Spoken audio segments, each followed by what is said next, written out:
All right, everybody, welcome in. We're so happy to have you.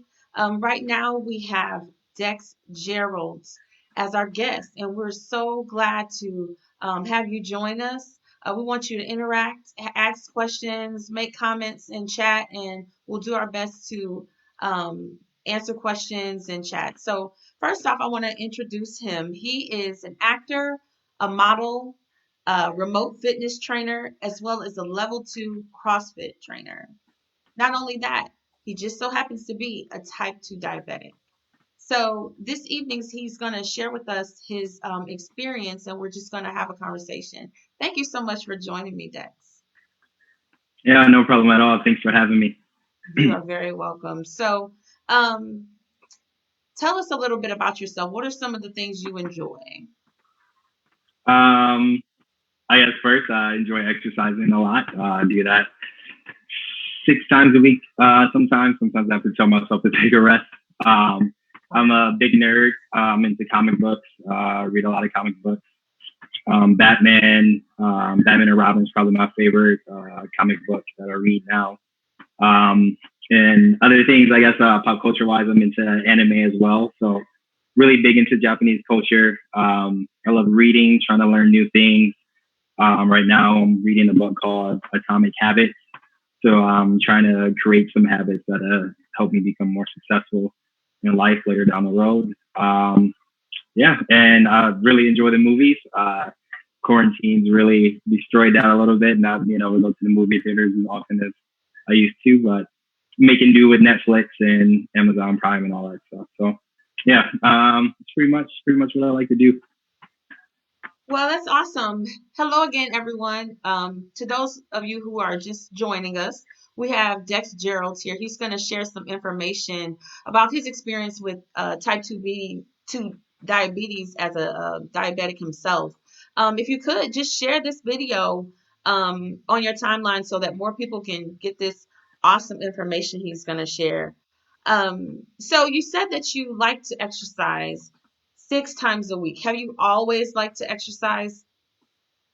Yeah, I mean, I guess exercise was something I used at first just to get better at sports. Growing up, I played baseball, basketball, football, wrestled, ran track and field, and I did a little bit of like indoor soccer in college. So exercising was always to get me better at that. It wasn't until after college where I realized I actually enjoyed exercising more than actually playing the sport that I was playing. Hmm. So yeah, I mean, I guess since I remember taking my mom's 5 pound weights and lifting those when I was in like sixth grade, and then Wow. never looked back since then. So yeah, I think fitness has always been a super important part of my life, something I always found fun. Awesome. So, um, you're diabetic, as we, stated. How long have you been a diabetic? It's been just a little over 8 years now since I was diagnosed. Um, yeah, it was, yeah, actually it'd be 9 years this July, I believe. Pretty sure this July coming up is when I was diagnosed with type 2 diabetes. So, how old were you when you were diagnosed? 25. I was 25 when I got diagnosed.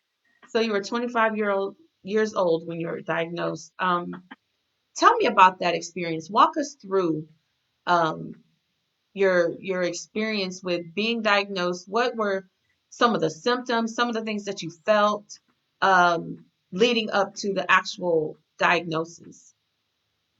So a couple of things. One, I kind of was made aware of the things that was happening in my body. I was watching a video about CrossFit, and the guy who was talking had type 1 diabetes, but he was saying some of the symptoms he had. And I realized I had some of the same things going on in my body. So, one, I was thirsty almost all the time. And I would drink so much water that when I walked, you could like hear it flushing in my body. And then I would use the bathroom, I don't know, crazy amount of time, especially at night. I would probably wake up 5 or 6 times during the night, use the bathroom, drink a whole bunch of water, and just repeat the process over and over and over. Another thing I found out was when your blood sugar is high, you become irritable. And that's, I'm a pretty positive, happy person. And I was just having these like mood swings that didn't really know where they're coming from. I was just angry and agitated a lot.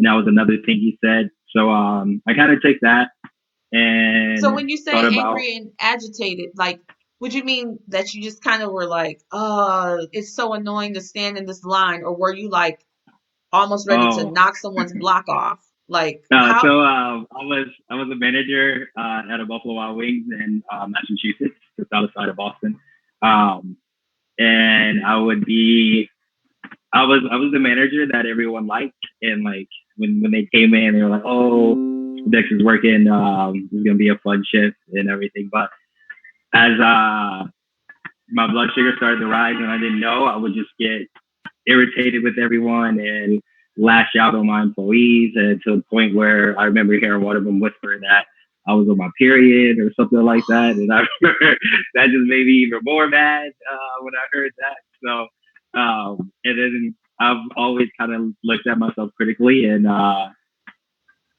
realized it was something, my behavior had changed. And again, when I like heard that video and like guy was talking about what he was going through, like he clicked in my head that maybe that's something I need to go check out and see if I had type 2 diabetes or any kind of diabetes at that point.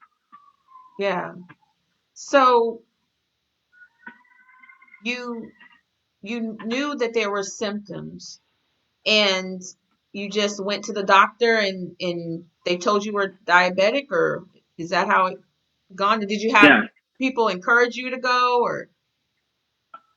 Oh no, I wanted to just make sure I'm a problem solver. Like, and I just wanted to make sure it was out of the way if I had it, and what the challenges would be if I did have it at the time. So I ended up going to the doctor and telling them I think I had type 2 diabetes.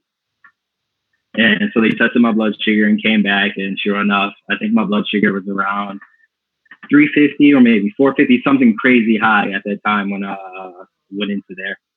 And yeah, they came in and told me I had type 2 diabetes.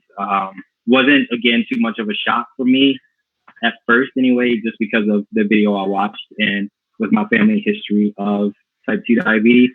It kind of made sense that I would have it. It's just crazy that at 25, being as active as I was, that I would get it so soon.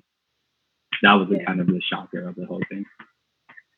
So what was your initial reaction? The doctor, you kind of had an idea that you had diabetes, but when you got the, notification, yes, this is definitely um, true, you have diabetes. What was your initial feeling and reaction of that? So at first, when I heard, basically it was in my mind, it was whatever my doctor says, I'm going to do it. So when he prescribed me the 3 medications that he put me on, I said yes right away. I didn't really ask too many questions or anything like that. But when I left the doctor office, that's when I started thinking about my family's history with type 2 diabetes, and remembering my grandmother passing away because her complications with type 2 diabetes. Thinking about all the times I watched my mom inject insulin into her, and how often she had to do it as part of her everyday routine a few times a day. So those things started to like weigh on my mind, and then gangrene, all the vision going, all those things that can happen when you mismanage your type 2 diabetes, started to like really get in my head. So it was a point, and it wasn't too long for me, but it was a point where I had a fear of those things happening to me. Yeah. Kind of like a sorrow or like a rainy cloud over my head as I took that walk home. Luckily, my doctor's office was right around the corner from where I live. Yeah, and I think a lot of people have that doom and gloom kind of feeling when they get first diagnosed with something like type 2 diabetes. So what made you kind of overcome that? How did you overcome that doom and gloom, and what made you decide to fight? So I think, not just with myself, I think it's everyone. I don't think people realize how far they come in life, and all the obstacles they had to get through to get where they are now. Whether that position is where you want to be, but if you're still alive and breathing, you obviously overcame some things.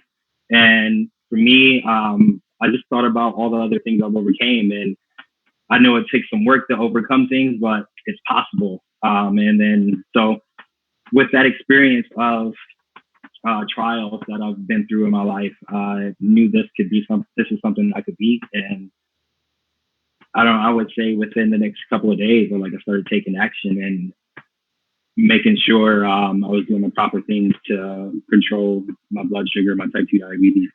Just because, I feel like what you go through in life is only strengthening you for something that's something bigger down the road. And I think with all my experiences in the past, that led me up to this point. So I knew this was something I could beat or take control of.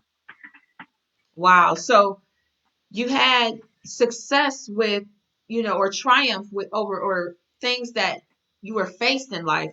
And so for you, this was just one more thing that you knew you could overcome because you were already an overcomer. Exactly. Exactly. That's amazing. But my heart goes out to those who maybe don't see themselves as overcomers when they face something like a diagnosis of diabetes or even anything. If someone's experience in life has been tough and they don't feel like they have been able to achieve the things they wanted to achieve or overcome the things that they've wanted to overcome, a diagnosis such as diabetes can really be devastating. Yeah, that's true. And more times than often, it is devastating for a lot of people, and a lot of people are confused on what they can do. They often blame it on themselves, especially with type 2 diabetes. People seem to think that it's something that you bring upon yourself because one, you didn't exercise, you didn't eat well. Um, those combinations of things that you could have prevented. But I don't think people really realize that a lot of times these lifestyles that we live are learned from a young age. It's something that you don't really think about because you've always lived this way. You've learned it from someone else. Right. And because of that, that's why a lot of people get type 2 diabetes and get looked down upon, but it's not really their fault. I think the biggest thing is when something like that happens, is just to take a look back at your life. And if you can evaluate what happened to you, why is this happening to you, then you can use the strength that you've had from earlier times or experiences that can help you get through your initial diagnosis of type 2 diabetes. That's awesome advice. So, what about your life when you became, diagnosed with diabetes? What did you have to change? When you compare your life before diabetes to after diabetes, were there any changes that you had to make?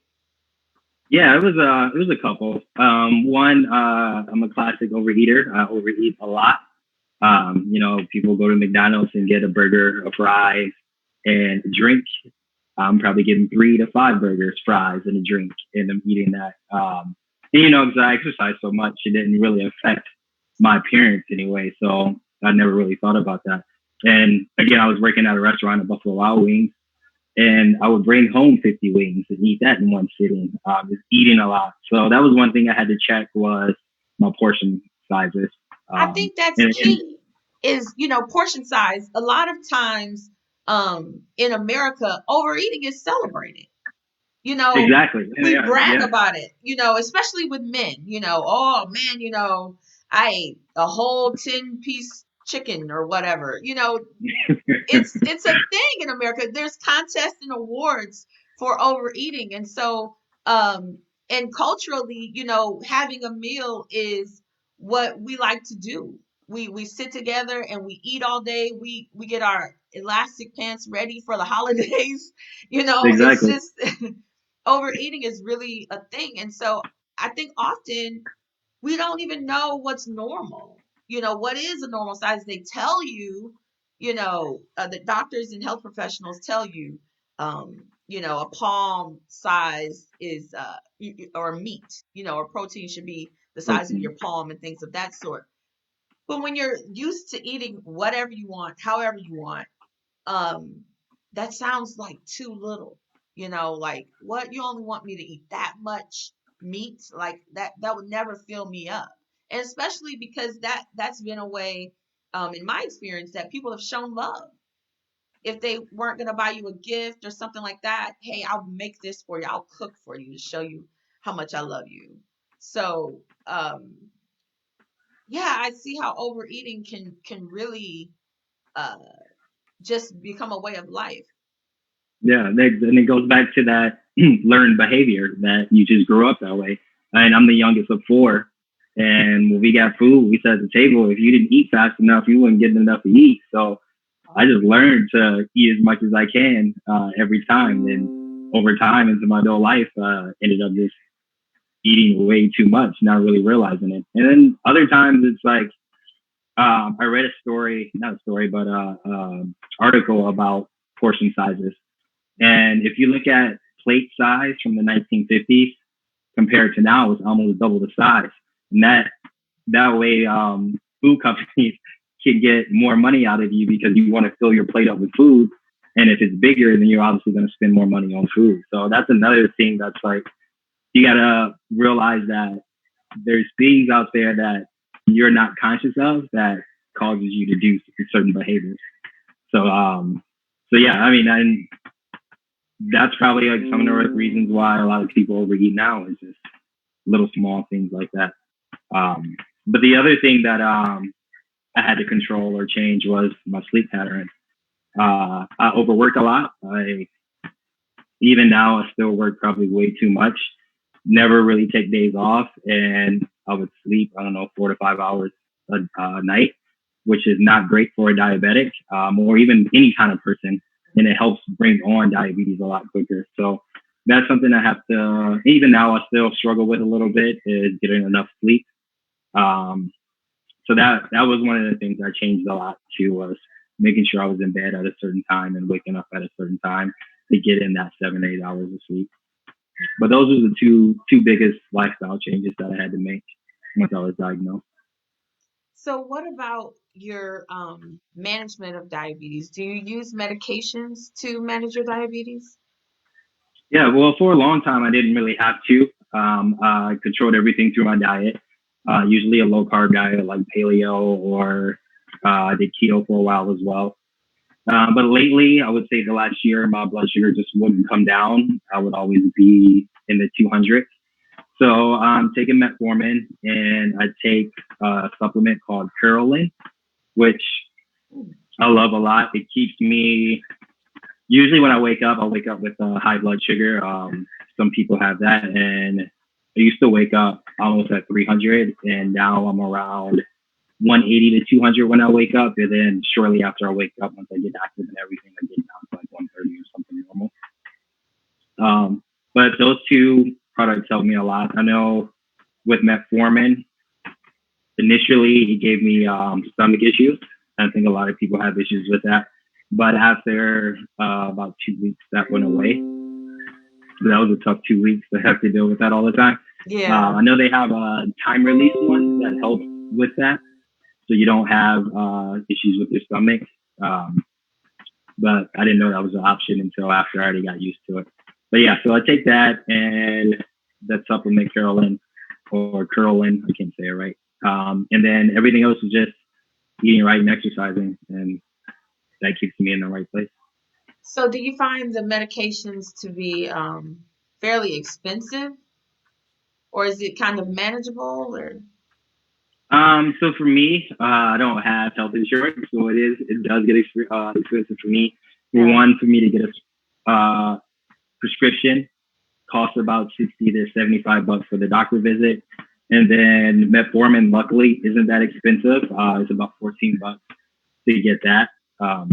The the expensive part about having type 2 diabetes or just having any kind of chronic illness is the food that you buy. Fruits and vegetables aren't really all that expensive, but everything else that you need can really add up if you don't, uh, if you have a chronic illness. So when I go out, I spend, I don't know, maybe on just myself, close to maybe $200 to $250 a week on food, especially because I'm so active, so I have to eat a little bit more. But I shop at places like Whole Foods where I can get food with the proper ingredients. I don't want to have just any kind of beef because they feed cows with corn. Corn's not great for diabetes or people with diabetes. so I get the grass-fed meat and stuff like that. So those things add up a lot, and I end up spending the majority of my money just on my dietary needs. Wow. So, what about support? Support from your family and friends. Was it hard to transition to this new lifestyle? Or were you joined in by them, with your change, people maybe changing what they ate to make things a little bit easier for you, or do you have to stand alone often in your walk with health? Um, so kind of. So the tough thing is interacting with friends, going to barbecues or parties. You don't really think about the diabetics when they come. So when I get there, it's cookies and all these kind of sweets and stuff, heavy carb foods that I really can't eat. And I don't think I expect them to think about me when it comes. I have been to a few parties where they thought about me and had some options for me to have. But so for the most part, I don't think it's a thing that pops up in my friends' heads when they invite me to come to gatherings that have food. Family wise, my family's from the South, so their eating habits aren't all that great, but things are starting to change. I think through what I do and new information out there, the Southern food that we normally eat is decreasing a little bit, but we still have lots of macaroni and cheese and stuff like that. But for the most part, if I have a question about diabetes, I just ask my mom. She's managed her diabetes for as long as I can remember, for at least 30 plus years. Wow. So I think anytime I've ever had like a real question about it, I can just go to her and she'll let me inform me on what I need to do, or I can ask her how much rice can I have a day, and she has the answer for me. Plus, it helps that she's a dietitian as well. So, Oh, that's awesome.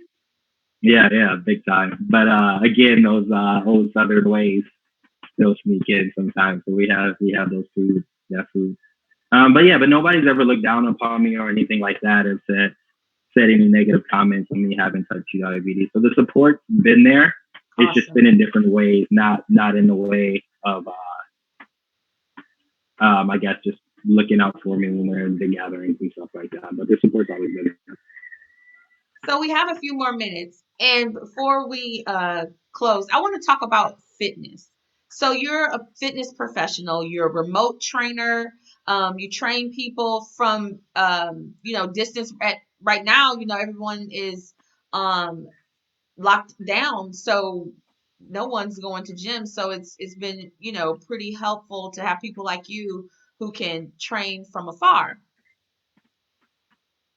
Now, for yourself, when you started to realize that you had diabetes, did it change how you worked out? Like, did it negatively impact your ability to lift weights? Like, how much can you bench press at this point? I don't really bench press too much anymore. In CrossFit, we do more Olympic lifts. Okay. Like my thing, if anything, my back squats at 415 pounds. So that's like something I take out in. Pounds. Yeah. Wow. So, and then I think I'm still around 300 in benching, but it's been a minute since I've done it consecutively. But with diabetes, the biggest thing is when I work out, I need to know where my blood sugar levels are. With the intensity of something like CrossFit, if my blood sugar is around 300, I won't do a classic kind of CrossFit high intensity style of workout. I would just take a jog. I do a 5K run. I know with slower exercises like a run, that brings my blood sugar down. If I do a workout that's going to be intense for 5 to 15 minutes, that spikes my blood sugar. So it's been times where I've been around, 100 with my blood sugar, did an intense workout and finished that, and spike up to 300 just because all the glucose that goes through your blood to sustain the energy throughout the workout. So usually, the biggest thing for me is just I have to monitor my blood sugar before I start a workout, and then make sure I look at it at the end of a workout. Or if I feel any kind of different during the workout, then I check it then too. So sometimes, I guess, depending on what I'm doing, it can be kind of a hindrance on my workout, but it's better to know than not, than have something happen. So, I think that's great information because you often hear people, say, I just can't work out. It doesn't work for me. Or, I don't feel good when I work out when they have, some sort of illness, diabetic or other illnesses. And so I think that's good information for people to know to say, hey, you may want to check these things and figure out what works for you. There's nothing wrong with that with exercise, but you have to figure out where your blood sugar is before and after. It makes a huge difference. So I love how you explained that. So what I'm going to do now is just see if there's any questions or anything, and I'm going to play our credits and thank yous. Everybody, okay. this is the time to post any questions if you have any. Thank you.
And we're back. Thanks again, everyone. And we appreciate your support. We appreciate you sharing this video. What good is information if we don't share it, right? We want to help someone. So, Dex, thank you so much for coming on to the show tonight and sharing with everybody, being so transparent and open about your experience. Before we go, is there anything that you would like to say to our viewers? Um, I think, I guess if you're struggling with type 2 diabetes, just one thing to think about is set a goal for yourself to control it. And when you set your goal, first think about what kind of person you want to be, identify the person you want to be, and then from identity, figure out the process that you need to make or do to get to that goal, and then worry about the outcome. As long as you map out your identity in the process and figure out who it is that, like maybe someone like myself who controls their diabetes, what I do, and try to make that your daily process, then that way you can better achieve the kind of blood sugar numbers that you're trying to get to, control your diabetes that way.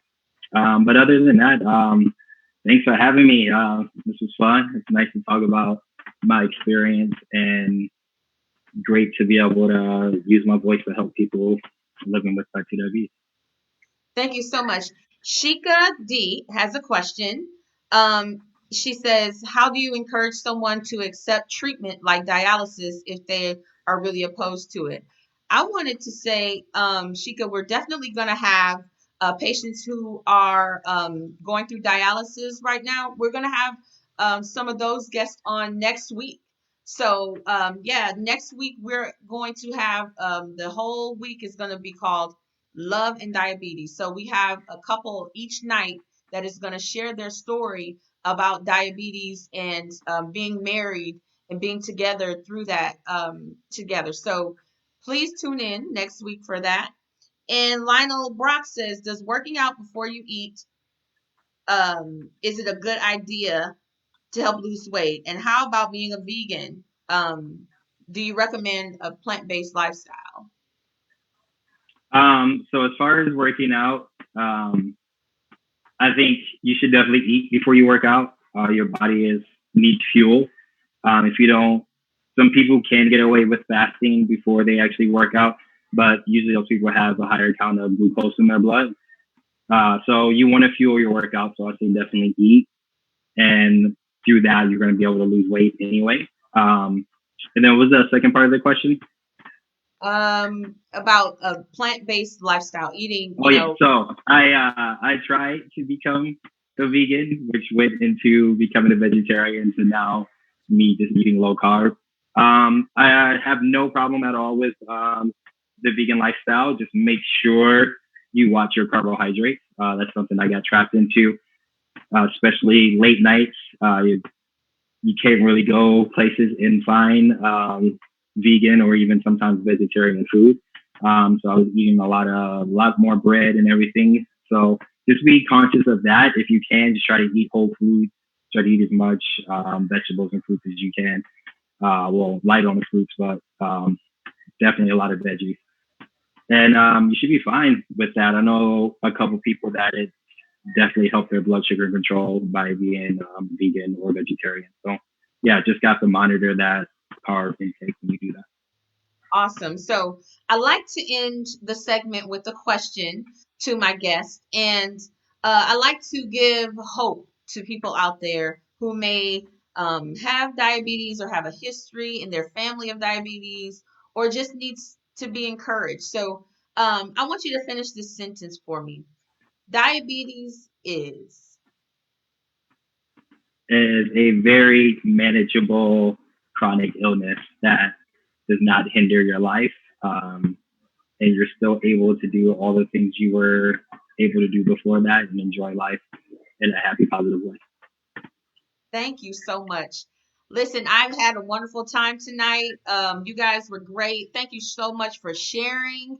Thank you so much for just participating. Dex, you were awesome. I am grateful for your transparency and your story. So, you guys continue to share the information, get the word out about next week. Um, Love and Diabetes is going to be very, very interesting. Until next time, have a good night.